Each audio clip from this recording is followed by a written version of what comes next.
ever sat in an English class staring at page after page of tense rules and thought, when will this finally make sense? Or maybe you've studied English for years, but when it's time to actually speak, your mind goes blank because you're trying to remember if it is simple past, past perfect, or present continuous. If this sounds familiar, you're not alone. And here's the good news. Speaking English doesn't have to be this stressful.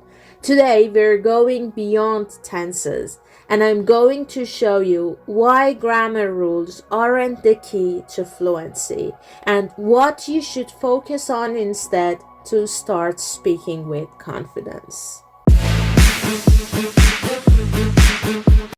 Let's be honest. Tenses are one of the first things we learn in English. Present simple, I eat. Past simple, I ate. Present perfect, I have eaten. Sounds simple enough, right? But then you turn the page and suddenly there are 12 pages, plus conditionals, plus exceptions. Oh my god, it's overwhelming. Here's the problem. Many learners believe they have to master every single tense before they can speak.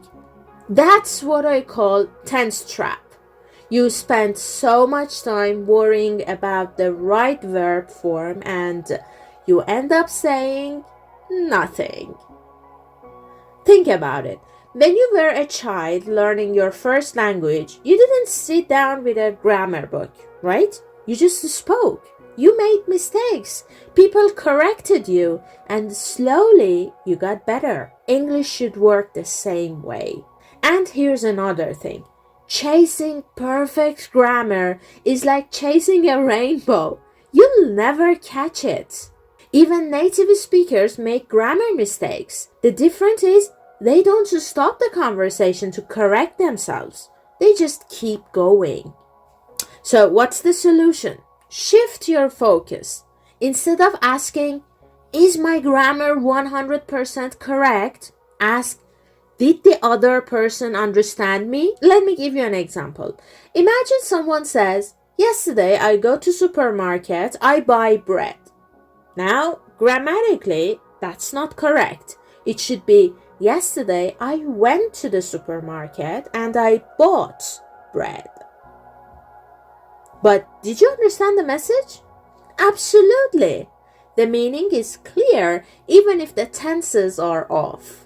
Native speakers do this too. Sometimes they say things that aren't technically correct, but we don't notice because we understand the context. Communication is not about perfection. It's about clarity. Another important shift is practicing active listening. Instead of stressing about your own mistakes, focus on what the other person is saying. Pay attention to how they form their sentences, what words they repeat, and how they respond. Over time, you'll naturally start to absorb correct grammar and vocabulary without forcing it.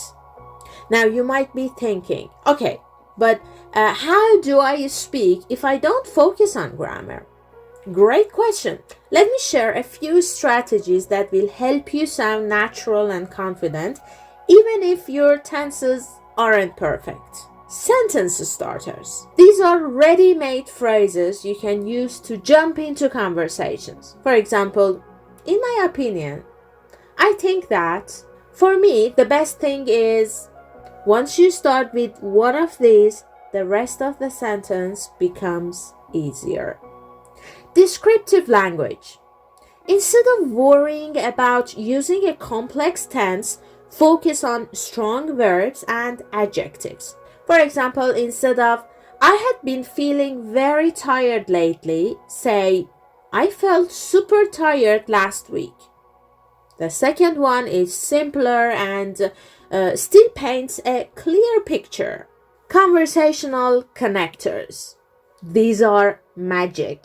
They help your ideas flow. Words like and, then, because, after that, but, so. For example, I woke up late and then I missed the bus, so I had to walk to school. Even if the grammar isn't perfect, the listener can follow your story smoothly. Okay, let's talk about the real game changer, immersion. If you only rely on textbooks, you'll always feel like English is something you study, not something you live. The best way to learn is to surround yourself with English in daily life. Here are a few ways. Podcasts and TV shows.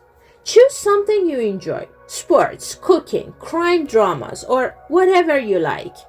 When you are interested, your brain remembers more. Shadowing. This means repeating after native speakers. Play a short clip, pause, and repeat exactly what they said. Try to copy their rhythm and intonation. It feels funny at first, but it makes your speaking much more natural. Check out the shadowing videos on my channel. Mimic real situations. For example, if you're cooking, narrate what you're doing in English. I'm chopping onions. Now I'm frying them. It's simple, but it builds fluency. And of course, feedback loop. Don't study alone. Find a partner, teacher, or even an online friend who can give you feedback. Sometimes you don't even realize you're making the same mistake until someone points it out. So here's the most important part. Your journey doesn't depend on mastering grammar first. Fluency comes from practice, consistency, and courage. You will make mistakes. You will forget words. You will use the wrong tense. And that's okay. Believe me, that's totally fine. Each mistake is proof that you're trying. And every time you try, you improve. Celebrate the small wins. Did you introduce yourself to someone in English? That's progress. Did you watch a TV episode without subtitles and understand most of it? That's huge. Remember, your English journey doesn't start when you're perfect. It starts the moment you decide to communicate, no matter what. Keep going step by step and you'll be amazed at how far you can come. If this video helps you change the way you think about learning English, do me a favor. Hit the like button, subscribe to my channel, and share this video with a friend who might be stuck in the tense trap. Remember, your English journey begins now, not when your grammar is flawless. So go out there, speak, listen, make mistakes, and keep improving. I'll be here with more tips to help you along the way. See you next time.